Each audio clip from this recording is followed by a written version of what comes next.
Ward. నేను vote వేయడానికి వచ్చింటే నా ఓటు వేరే వాళ్ళు వేసినారని చెప్తున్నారు. నేనైతే ఓటు వేసలేను. ఇంకా ఏం పేరమ్మా నీ పేరు? నా పేరు లక్ష్మి. ఆడ పోయి అడిగినారు లోపల? అడిగినాను. ఏమన్నారు? మీ ఓటు వేరే వాళ్ళు వేసినారు, నువ్వు ఇంకా బయటికి పో అన్నారు. ఎవరు అక్కడ ఉండే అధికారులా? కంప్లైంట్ చేసినారమ్మా? ఎవరికైనా చెప్పినారా మీరు? అక్కడ చెప్పినాము. ఏమన్నారు మళ్ళీ? చెప్తే బయటికి పోండి, మీరు వేసినారు అప్పుడే అని చెప్పినారు. అందుకే బయట నీ వేలు చూపి అమ్మా, 2 వేలు చూపి. వేయలేదు. Booth number 108. నేను ఓటు వేయడానికి వచ్చాను. ఇక్కడ ప్రస్తుతం నా పక్కన నిలబడిన మహిళ ఓటు వేయడానికి వచ్చింది. ఆ ఓటుని ఇంకొక వాళ్ళు వినియోగించుకున్నారు.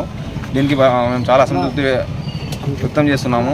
ఆమె ఓటు ఇంకొకటి వేయడానికి ఎలా అధికారులు స్పందించారో మాకు తెలియడం లేదు. ఈమె ఏదైనా ప్రూఫ్ని వాళ్ళు పర్టికులర్గా చూడాల్సిందే.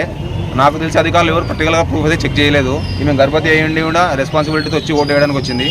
ఆమెకి మేము పీఓ కంప్లైంట్ చేస్తే పీఓ ఉండి ఏమంటున్నాడు, మేము ఛాలెంజింగ్ ఓటు ఇస్తామంటున్నాడు. ఇప్పుడు మీరు ఏదైనా చేయగలిగితే ఈమెకి ఇమీడియట్గా ఓటు వేయండి. మళ్ళీ ఇంకోసారి వచ్చేంత ఓపిక ఈమెకి లేదు. ఆమె ఓటర్ స్లిప్ వచ్చిందా? ఆ ఓటర్ స్లిప్ అరుణ్ అనే బాబు తీసుకున్నారని చెప్పి సచివాలయం వాళ్ళు చెప్తున్నారు. ఆమె ఓటర్ ఐడి ఆమెకి ఇవ్వాలి కదా, అది ఎలా ఇస్తున్నారు? అక్కడ లిస్టులో పేరు ఉంది. ఆ లిస్టులో పేరు ఉంది. ఆ లిస్ట్ పైన టిక్ కూడా కొట్టినారు. ఈమె పేరుని ఇంకొకరు సైన్ చేశారు. మీ పేరండి? అనిల్ కుమార్ అండి. ఏ ఏరియా ఇది? అర్లై వీధి. Booth number 118.